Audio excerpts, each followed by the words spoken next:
Good evening, visitors. Welcome to the Australian War Memorial's Last Post ceremony. My name is Richard Cruz, and joining us today from the Royal Australian Navy is Commander Paul Moggach. Today marks the 75th anniversary of the sinking of HMAS Parramatta during the Second World War.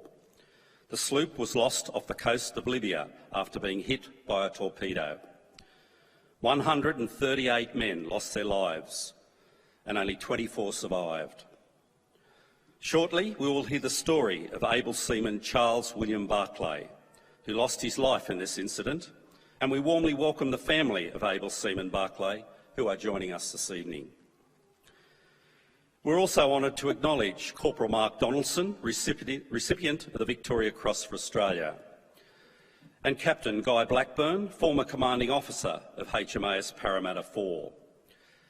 Lieutenant Commander Lucinda Casey, who will lay a wreath on behalf of the captain, officers and sailors of HMAS Parramatta 4.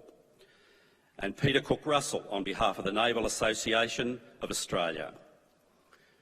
We welcome the veterans who have served, those that are still serving, and the families that support them. We acknowledge the members of RSL and Services Clubs Association, RSL Victoria and RSL Queensland, who are watching the broadcast of this ceremony around Australia. During this evening's ceremony, wreaths will be laid at the base of the pool of reflection by family and visitors. Australia's Federation Guard is a tri-service ceremonial unit of the Australian Defence Force. They provide a ceremonial presence at civil and military events and during visits to Australia by foreign dignitaries. The Guard will now dismount the catapult party from the tomb of the unknown Australian soldier.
Catapult party, out! Catapult party, present, out! Catapult party, reverse!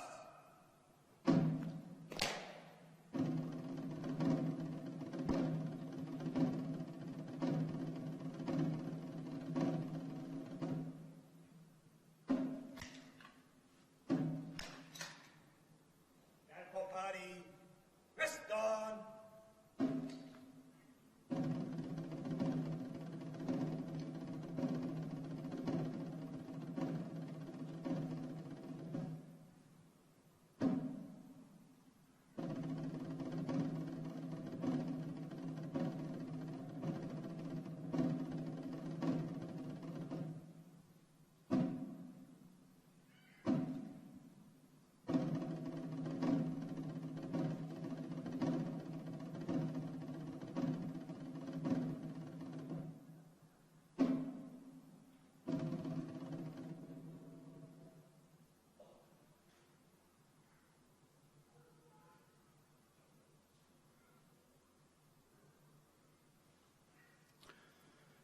Could I ask you to please stand and join in singing the national anthem? Catapult Party, present, arms.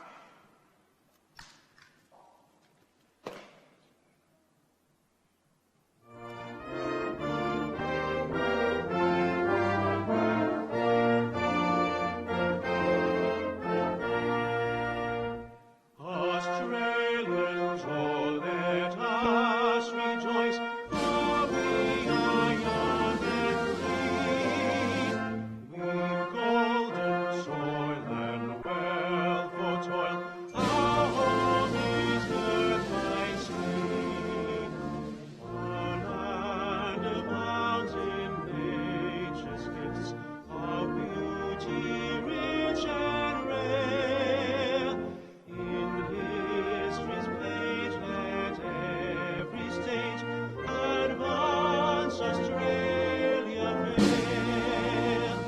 In joyful strains then let us sing, advance Australia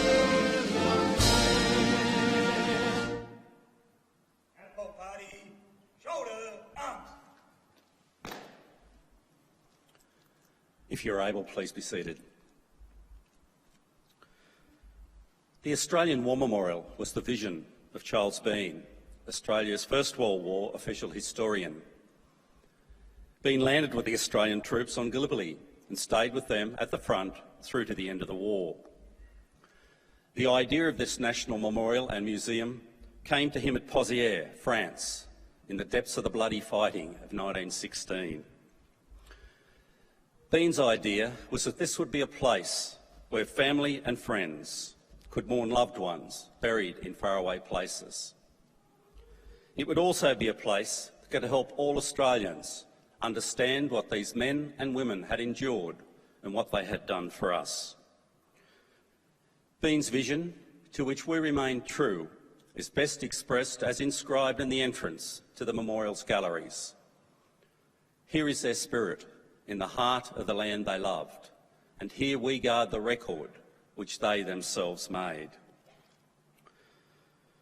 Tonight we'll read the story behind just one of those on the Roll of Honour, which lists the names of more than 102,000 men and women who have given their lives for us in war and operations for more than a century.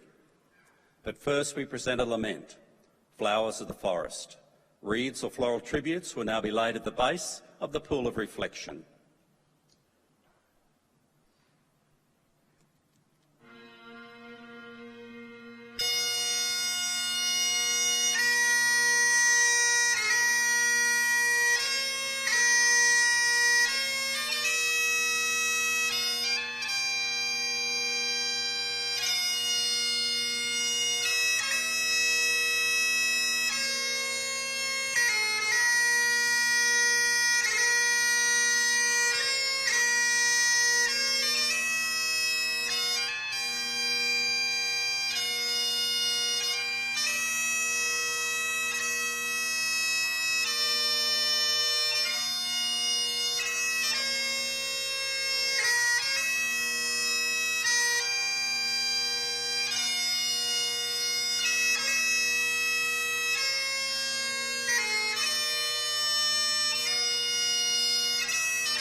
Today, we remember and pay tribute to able seaman Charles William Barclay.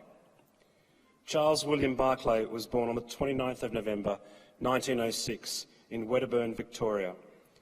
He was one of 3 children of Charles and Edith Barclay and grew up in the suburb of Footscray in Melbourne.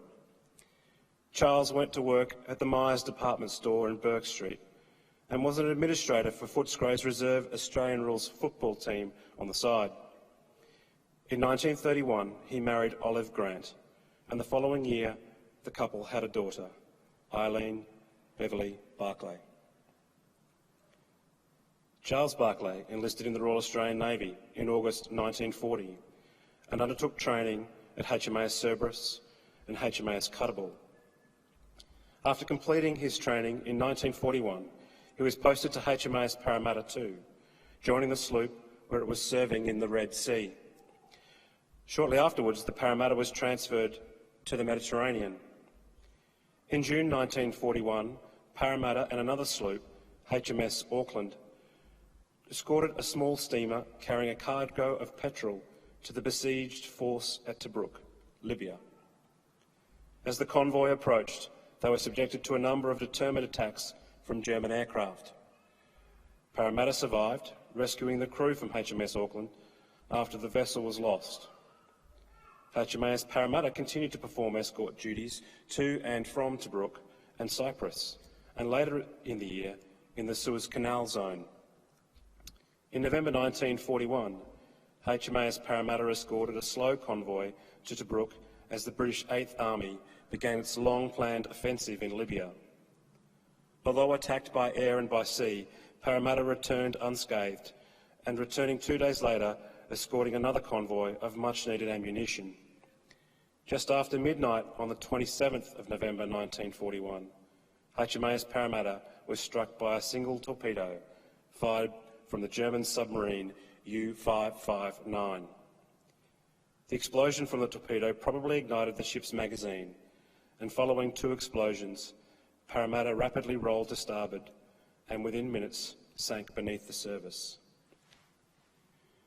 Only those seamen on deck at the time of the blast were able to escape. The other 138 lost their lives. One of those killed was able seaman Charles William Barclay. His body was never recovered, and today he is commemorated on the Plymouth Naval Memorial in England. He died 2 days before his 35th birthday. His name is listed on the Roll of Honour on my left, among some 40,000 Australians who died while serving in the Second World War. His photograph is displayed today beside the pool of reflection. This is but one of the many stories of service and sacrifice told here at the Australian War Memorial. We now remember able seaman Charles William Barclay, who gave his life for us, for our freedoms, and in the hope of a better world.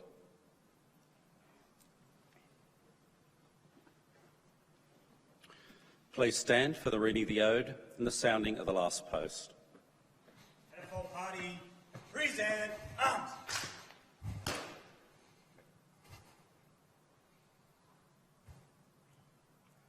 They have no grave but the cruel sea. No flowers lay at their head. A rusting hulk is their tombstone, a fast on the ocean bed. They shall grow not old, as we that are left grow old. Age shall not weary them, nor the years condemn. At the going down of the sun and in the morning, we will remember them. We will remember them.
lest we forget.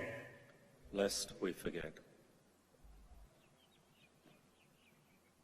Catapult party, outward, done.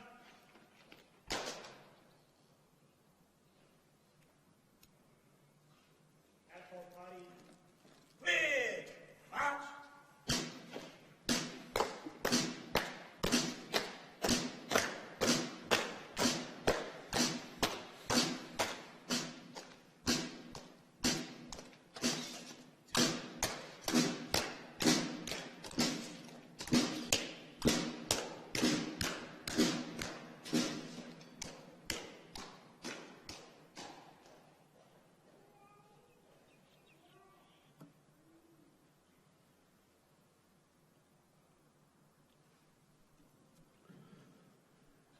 We leave you this evening with the words of the memorial's founder, Charles Bean. Many a man lying out there at Pozières or in the low scrub at Gallipoli, with his poor, tired senses barely working through the fever of his brain, has thought in his last moments, well, it's over. But in Australia, they will be proud of this. Ladies and gentlemen, that concludes the last post ceremony. We thank you for visiting the Australian War Memorial and wish you a very good evening. Thank you.